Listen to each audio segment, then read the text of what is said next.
खुदा बाप और बेटे और उल कुदस के नाम में आमीन। बहार कॉलोनी कोट लखपत लाहौर से मैं एंड्रू इसाक आज की तलावतों पर गौर व गौस के साथ हाजिर खिदमत हूँ। मेरे अजीज़ों, आज की पाक अंजील की तलावत हमने मुकद्दस लूका की अंजील के 8वें बाब की 4थी आयत से 15वीं आयत तक से सुनी, जिसमें हमने बीज बोने वाले की मशहूर तमसील सुनी और यीशु मसीह ने हमें समझाया कि मुबारक हैं वो जो खुदा का कलाम सुनकर उसे अच्छे और नेक दिल में संभाले रहते हैं और साबत कदमी से फल लाते हैं। आज की पहली तलावत मुकद्दस तीमुथियुस के नाम पहले ख़त के 6ठे बाब से ली गई, जिसमें हमने सुना कि जो कुछ तुझे बताया गया है खुदाउन के ज़ाहिर होने तक बेदाग और बेइल्ज़ाम रहकर उस पर अमल कर। आज के मुंतखब ज़बूर नंबर 100 में हमने सुना कि खुदाउन के हुजूर खुशुलहानी करते हुए दाखिल हो। मेरे अजीज़ों, हम सब जानते हैं कि खुदाउन यीशु ने अपनी ज़्यादातर तालीम तमसीलों में दी। इनमें से बाज़ की तशरीह खुदाउन यीशु ने तमसील के बाद एक जुमले में कर दी कि खुदा की बादशाही में ऐसा ही होगा। कुछ की तशरीह बिल्कुल नहीं की और मुझे 2 तमसीलें याद आती हैं, शायद और भी हों, जिनकी तशरीह खुदावंद यीशु ने जुमला ब जुमला की। इनमें गंदम और जवान की तमसील और आज की तमसील यानी बीज बोने वाले की तमसील शामिल हैं। खुदावंद यीशु ने इस तमसील की तशरीह इतनी ज़बरदस्त कर दी है कि इस पर मज़ीद पैगाम या गौर व गौस की गुंजाइश ही नहीं रहती। लेकिन इस पूरी तलावत में तमसील की तशरीह के अलावा सिर्फ़ 3 बातों पर थोड़ा सा गौर व गौस करूँगा।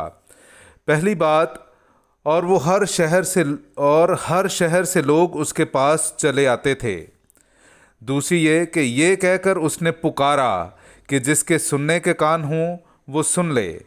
और तीसरी बात ये कि इस तलावत की आखिरी आयत खुदावंद यीशु के अपने अल्फाज, मगर जो अच्छी ज़मीन में गिरा वो हैं जो कलाम को सुनकर उसे अच्छे और नेक दिल में संभाले रखते हैं और साबत कदमी से फल लाते हैं।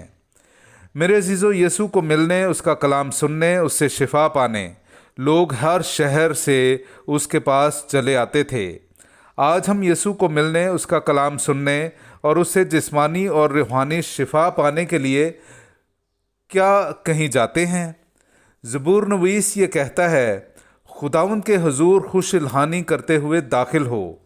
हम खुदा के घर, खुदा की हैकल में रोज़ाना यीशु को पाक यूखरिस्त की शक्ल में मिलने जा सकते हैं। वहाँ खुदा का कलाम सुन सकते हैं और यूं काहिन के साथ सच्ची तौबा करके अपने गुनाहों से निजात और रूहानी और जिस्मानी शिफा पा सकते हैं।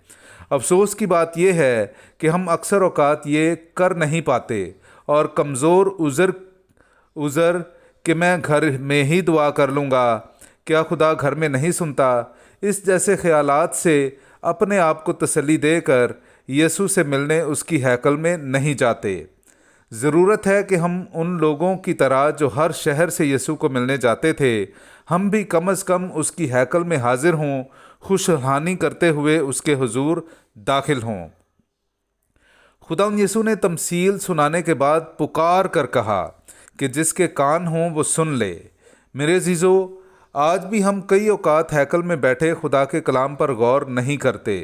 चर्च के बाद कोई पूछ ले कि आज की पहली तलावत कहाँ से ली गई या आज का कलाम क्या था, तो अक्सर औकात हमें याद भी नहीं होता और हम उस ज़मीन की मानद साबित होते हैं जो राह की ज़मीन है, जिस पर गिरे बीज को फ़ौरन शैतान उठा ले जाता है और हमारे दिल में उतरने नहीं देता।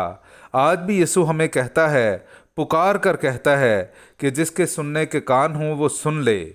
आए हम ये अहद करें कि हम अपने सुनने के कान रखकर खुदा के कलाम को गौर से सुनकर अपने दिल में बिठाएंगे।